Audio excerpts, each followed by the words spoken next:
the idea that we have to sacrifice so much under the guise of what is necessary to protect us from terrorism, we need to understand why terrorists are anxious to come here.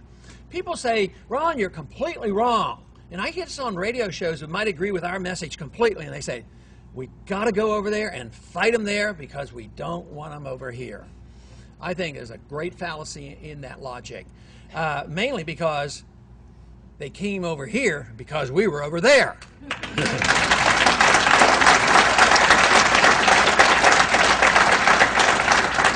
Matter of fact, if you read carefully what Osama bin Laden, our former partner in crime, says, he says, we want you over there. He couldn't believe we would go over there and invade 2 Muslim countries.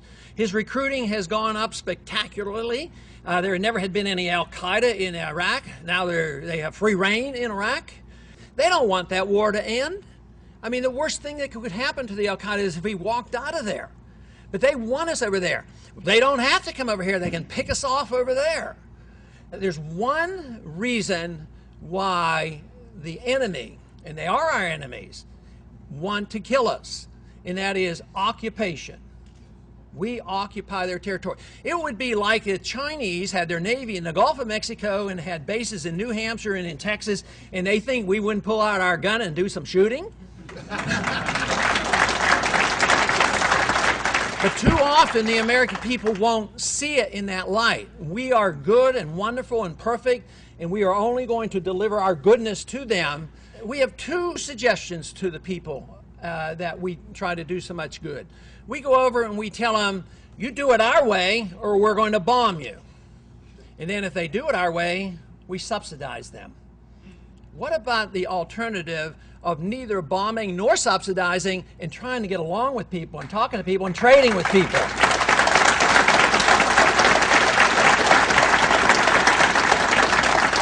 The best demonstration of the advice that the founders gave us is Vietnam. What a tragedy. 60,000 deaths, and then we lose. We walk out. It was illegal, unconstitutional, undeclared war. We walk away from it, and what has happened? The country has become unified.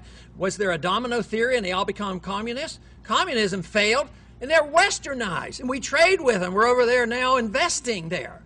I mean, it's so dramatic, and yet we never seem to learn. This message is powerful, the message of freedom, that of the free market, and allow people to run their own lives. You know, I believe that one of our problems has been that we have had presidents that want to do too much. And the people in this country like a strong president. And I got to thinking, well, how can I run for an office like this and say, I want to be a weak president? But you know what? The answer to that is we should have a strong president. Strong enough to resist the temptation of taking power that a president shouldn't have.